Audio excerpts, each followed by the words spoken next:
దేవునికి మహిమ కలుగును గాక.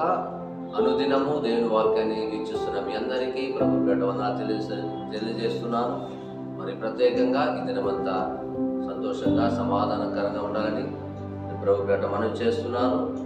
ఈరోజు దేవుని వాగ్దానమును మనం ధ్యానం చేద్దాం. దేవుని వాక్యాన్ని మనం చదువుకొని ముందుకు సాగుదాం.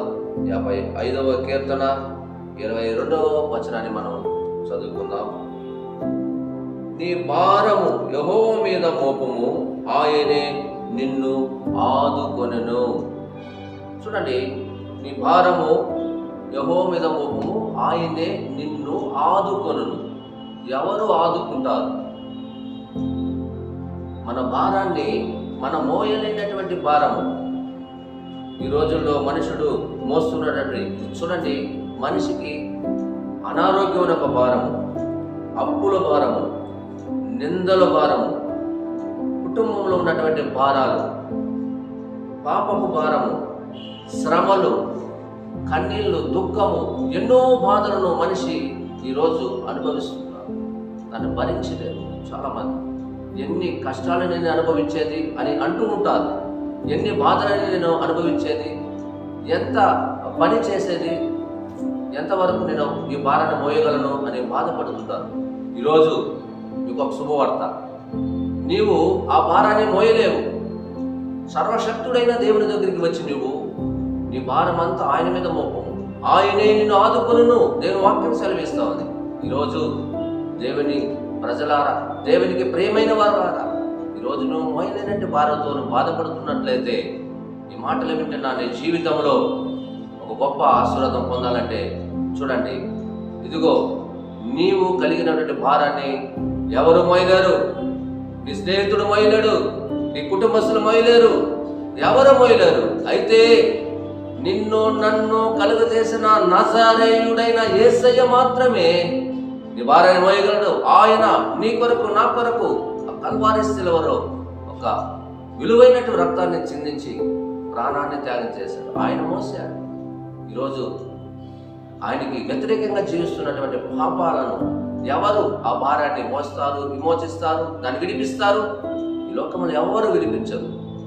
నీవు నేను ఆరాధిస్తున్న దేవుడు మాత్రమే. ఆయనే సృష్టికర్త, ఆయనే మనం కలుగు చేసింది, ఆయనే మన భారం మోయేవాడు, ఆయనే మనను ఆదుకొనివాడు. ఆయన ఆదుకుంటాడమ్మా. చాలా మంది ఈరోజు నన్ను ఎవరు ఆదుకోలేదే, నా భారం అంతా ఎవరు తీరుస్తారు, నా బాధను ఎవరు తీరుస్తారు, నా కన్నీళ్ళు ఎవరు తుడుస్తారని కన్నీరు మున్నరవుతుంటారు చాలా మంది. అమ్మా, అయ్యా, మీరు ఎవరు నిన్ను ఆ భారముని తప్పించలేరు. కానీ ఈ భారమును యెహోవా మీద మోపము, అప్పుడు ఆయన నిన్ను ఆదుకుంటాడు.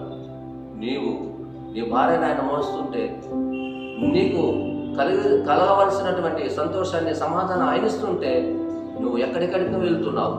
చాలా మంది పాపానికి, చాలా మంది వ్యసనాలకు, అనేక మంది సినిమాలకి, సీరియల్కి, చాలా మంది భారాలతో కూడినటువంటి వారు ఈ రోజుల్లో దేవుని సన్నిధికి రాకుండా, దేవుని వాక్యాన్ని వినకుండా, దేవుని మాటలకు లోపడకుండా, సేవకులకు లోపడకుండా ఈరోజు అనేక మంది నశించిపోతూ వాళ్ళ భారము ఎక్కువగా పెరిగిపోయి ఉన్నాయి.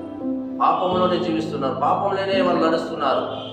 దేవుడు తన భారమును మోస్తున్నప్పుడు కూడా గుర్తెరిగిన ప్రజలు అనేక మంది ఉన్నారు. ఈరోజు అటువంటి స్థితిలో నువ్వు ఉంటే నువ్వు వెంటనే దేవుని మీద మోపి నీ పాపమన్ని కడుగుమని అడిగినప్పుడు నిశ్చయముగా నీ పాపాన్ని కడిగి శుద్ధీకరించి నీకు నిత్య జీవాన్ని ఇవ్వగలడు నా దేవుడు.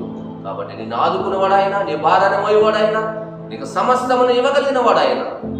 ఈరోజు ఈ మాటలు వింటే నీ జీవితంలో మోయలేని భారంతో బాధపడుతూ ఉంటే ఈ మాటలు వింటున్నటువంటి నీవే ఆయన మీద మోపి, ఆయన మీద నీవు సమస్తమును మోపి ప్రార్థించి ఆయన చిత్తానికి, ఆయన వాక్యానికి లోబడితే నిశ్చయముగా నువ్వు దీవించబడతావు, ఆశీర్వదించబడతావు. కనుక ఈ మాటలు ముగిస్తూ ప్రార్థన చేసుకుంటాం. సర్వాధికారి అయిన మా తండ్రి, సకల ఆశీర్వాదము కారణమవుతాడానికి స్తోత్రాలైనా. నిజమైన అయినా మా భారాన్ని మేము మోయలేమునైనా.